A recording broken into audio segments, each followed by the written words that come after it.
Friends, welcome to Biju Gayu Teaching Cafe. This is part of the musings I plan to post in my teaching cafe. This has often nothing to do with your examination or your syllabus. Half of my lecture classes are always outside the syllabus. That is how a political science classes should look like, I always believe. So whenever I lecture things outside syllabus, I don't know how students feel it, but when students complete their course, few of them approach my table and tell me that, sir, we always loved your classes related to topics outside the syllabus. That is how we loved your classes. That always made me happy. Then I feel that I am really a teacher of political science. So this is one such lecture. It is because of the fact that I am not able to deliver these kinds of lecture in regular physical classrooms. I used to post these kinds of lecture in this video. But in classroom lectures, I often follow a policy called Chatham House Rule. Chatham House Rule is that you can speak anything in your classroom, and also the discussants or the participants, the students in the classroom can also speak about anything under the sky, but that is confined only to the four walls of their classroom, and whatever speakers or the teacher speak in the classroom should not be taken outside the classroom. That is a kind of rule we follow, and we always used to criticize everything under the sky, but we political science students and teachers never look at other people based on the fact that they have spoken such ideas in that classroom, so they should be kept away, or they should be keep with us. These kinds of discrimination or some kind of attachments never we follow in our classrooms, because of the fact that we spoke some ideas in this classroom. We follow that Chatham House Rule. But in this lectures, because this is being posted on internet and YouTube, I am not able to speak openly, so I never use Chatham House Rule. So I self-censor some ideas. Having said that, I believe that this kinds of lectures will help you raise some serious questions in your mind. So it's part of my attempt to culturally intervene in my students and raise them and enable them raise some very serious questions about the world we live in. And as far as political science is concerned, it's a subject that always come out of the syllabus, come out of the classroom discussions and relative to the world. So we used to apply the theories, the concepts, the ideas in our classrooms to make it connective to the real world, everyday life, everyday realities of the people. So this is one such attempt. So the title of my lecture is like this: why should students of political science raise uncomfortable questions? The title is, why should students of political science raise uncomfortable questions? I don't know, the lecture follows match with the title. You may decide it. Friends, in 1997, there was some interesting advertisement campaign was started by the Apple company. The campaign was titled Think Different, and the Think Different campaign had a very interesting voiceover. This Think Different campaign started by the Apple company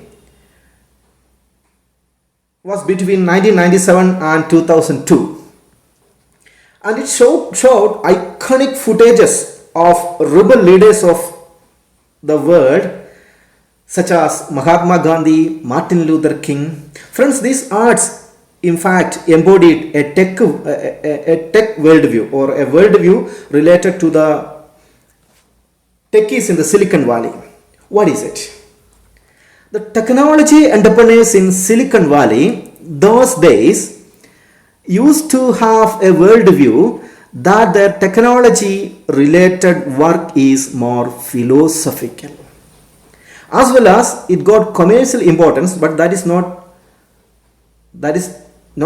important alone. So commentators in the technology field later commented that very young entrepreneurs in the 1990s in Silicon Valley who had startup ideas in their mind or in the garage, which is yet to blossom, which is yet to find light of the day. They have announced that, the young entrepreneurs announced that their goal in life is to change the human culture globally. They want to change the world by using technological know-how. They also announced that they are not worried about the profit or the money. They announced that they never believe in the status quo. They announced that they are like Gandhi or Martin Luther King who question the status quo. So friends, those days, that is in the 1990s, that when Apple company started this advertisement campaign, that Think Different, which had voiceover from Martin Luther King and Mahatma Gandhi, Mark Zuckerberg may be school going. Steve Jobs may be in his beginning of the career. And these people, young entrepreneurs, may be thinking different because they have belief in the power of digital technology. It was, according to them, it had astounding capacity to change the world we live in. Those days, Facebook wasn't born. Twitter wasn't born. Instagram wasn't born. WhatsApp wasn't born. YouTube wasn't born. Or even Google wasn't born. So you can compare this worldview of the young entrepreneurs of the Silicon Valley in the 1990s with a powerful sentence of Karl Marx. Karl Marx, in his 1845 book titled Thesis on Feuerbach, says that the philosophers have only interpreted the world in variety of ways, in various ways. The point is to change it. So, philosophers' job is to interpret things. But real people are those who make changes.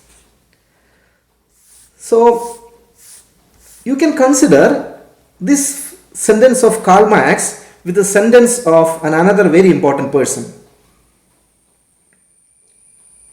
of the 1990s.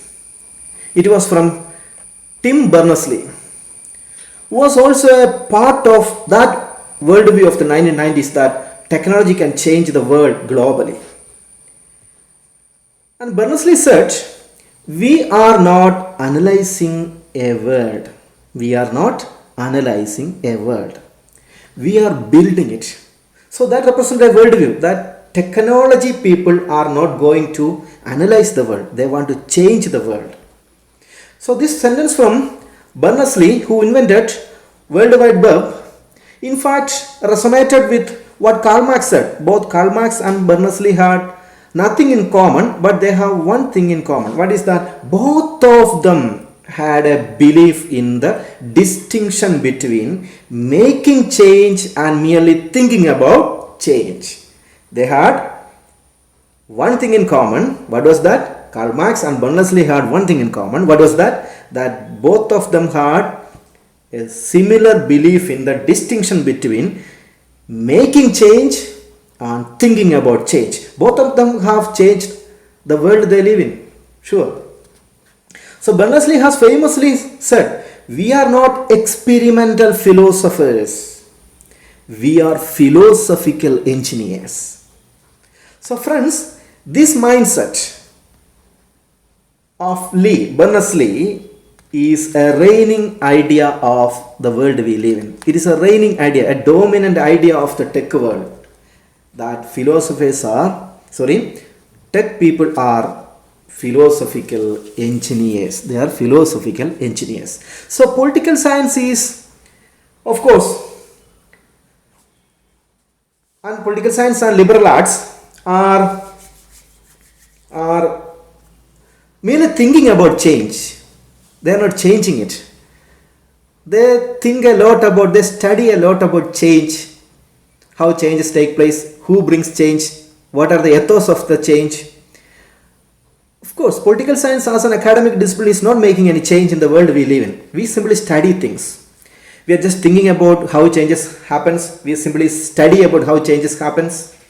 This is a new problem. So we are not aware of how to raise new questions in political researches. We are not aware of how to raise new doubts in political researches. So friends, today most profound changes taking place are not in our classrooms, not in the books we study, not in the lectures of your professors, not in the kind of seminars you attend.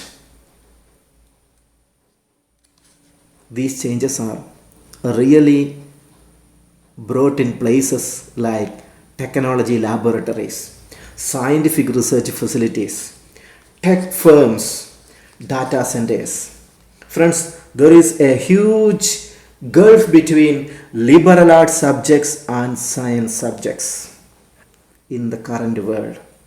Author Scott Hartley, who published a book titled The Fussy and the Techie,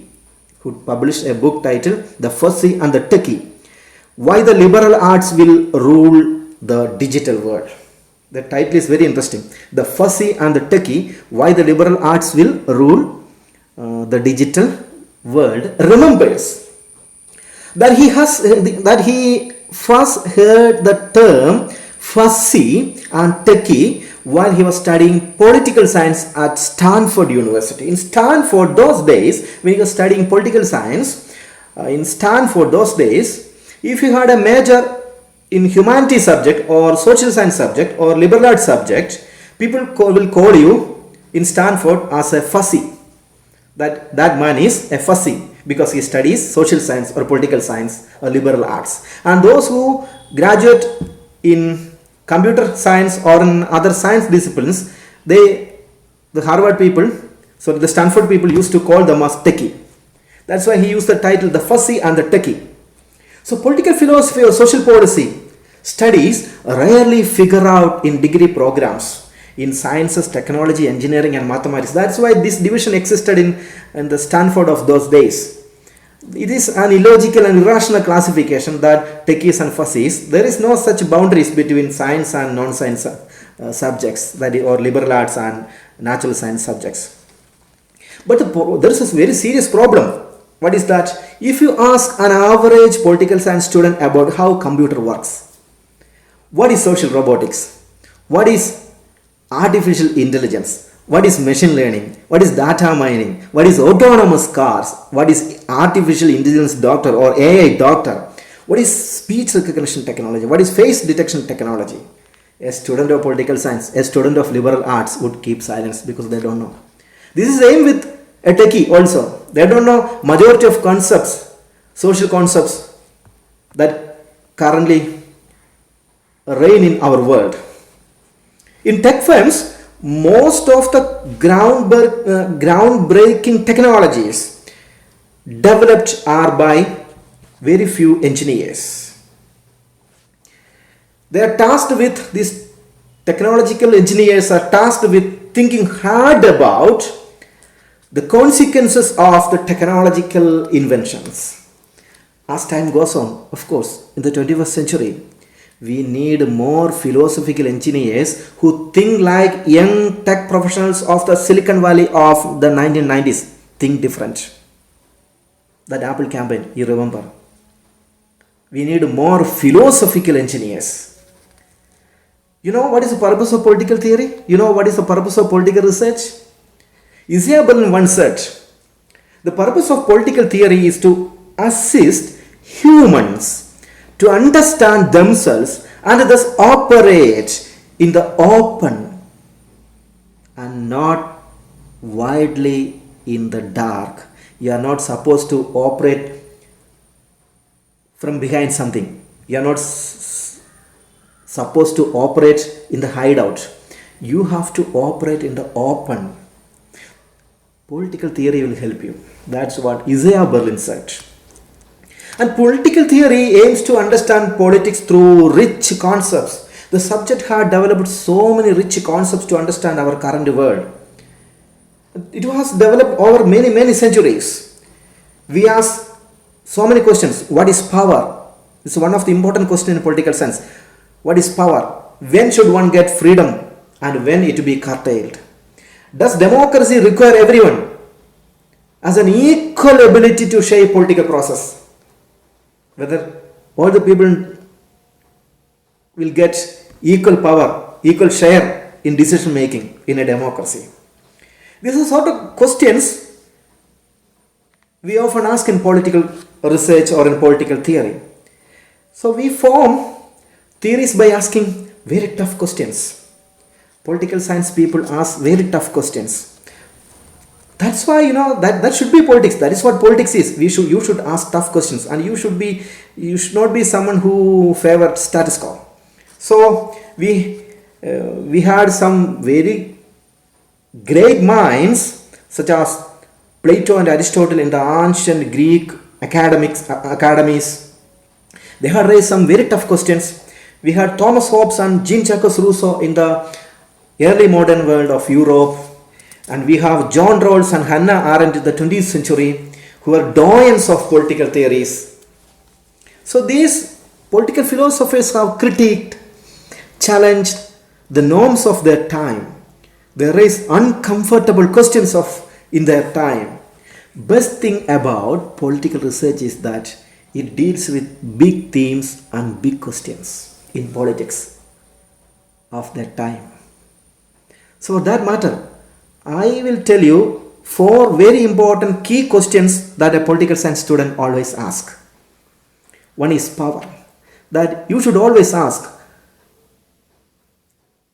why, how the strong dominate the weak. Why and how the strong dominate the weak. Liberty. What is allowed and what is prohibited? The second question you should ask. And third question a student of political science should always ask. This is tough questions. Democracy. It's about democracy. How the people can rule. The fourth question, social justice. What duties we owe to each other. So, one is power. How the strong dominate the weak. Liberty. What is allowed and what is prohibited.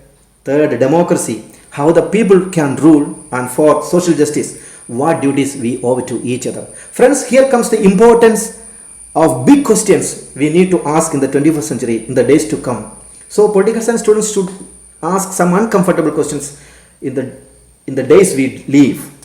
So many technologies make it possible to do many things that previously human beings were unable to do. That's it. It makes work doable. It makes work easily. But making work easily or making things doable easily is just a social significance or a social consequence of technology. You can do some work very easily. That is because of the social consequence of a technology. Or there might be some interesting economic consequence, such as Industrial Revolution had created some economic consequence such as job loss. But technology in the 20th century had created some economic problems like job loss. So invention of power looms, spinning have threatened jobs of skilled people in the previous centuries. But friends, in the 21st century, technology is different. It is not like the technology we have seen in the previous centuries. In the days to come, the new technologies raise some moral questions. Who will answer these moral questions? Of course, it is political research, it is political theory, it is political philosophy. You should raise this question. You should raise these uncomfortable and difficult questions. So few years later from now, you can see that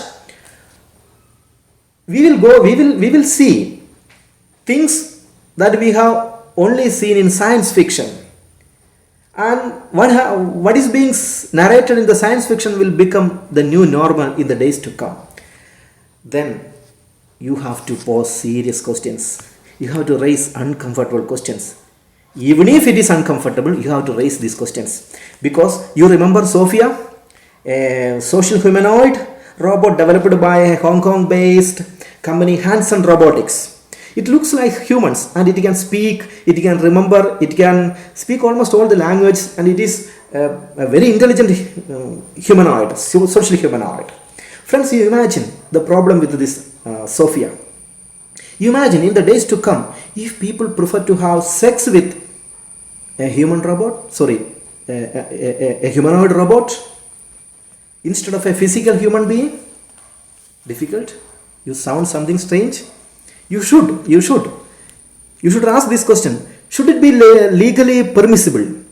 And whether the state and laws need to interfere and legalize a human being engage in sex with a social humanoid robot like Sophia.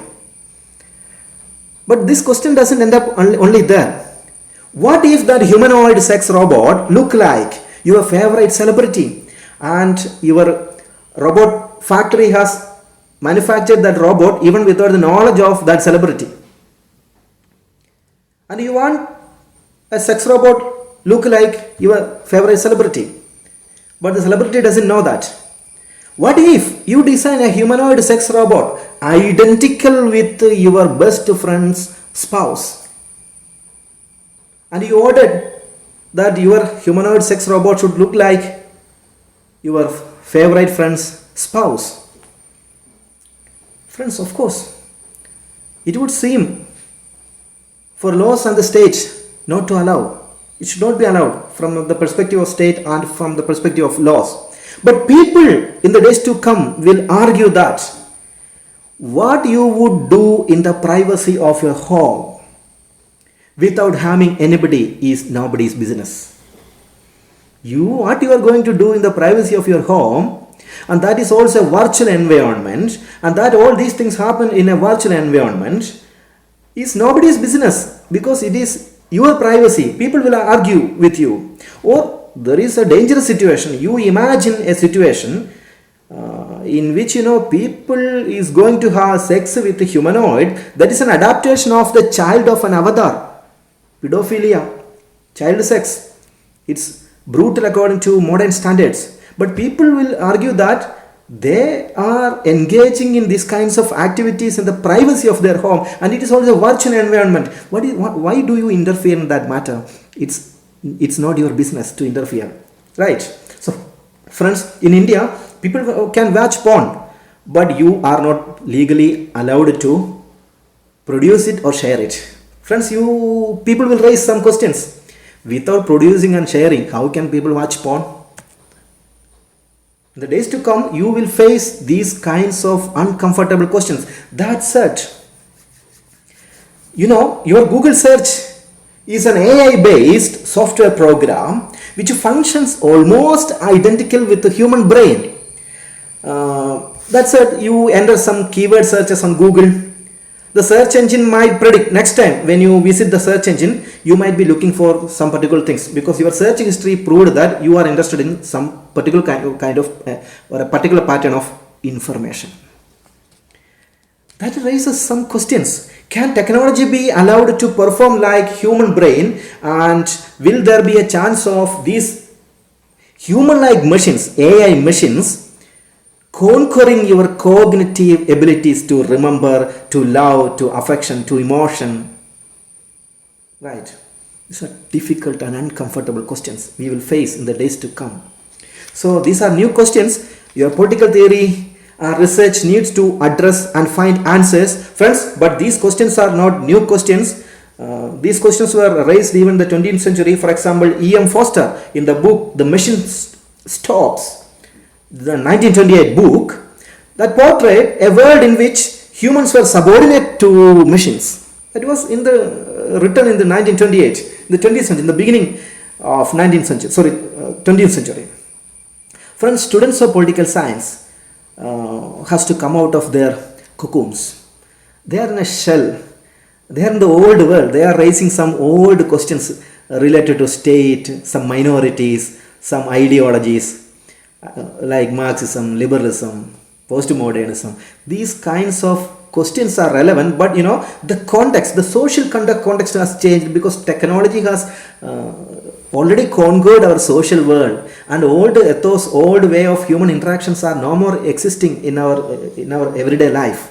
So ask questions, uncomfortable questions. Old ways of asking questions are no more relevant today.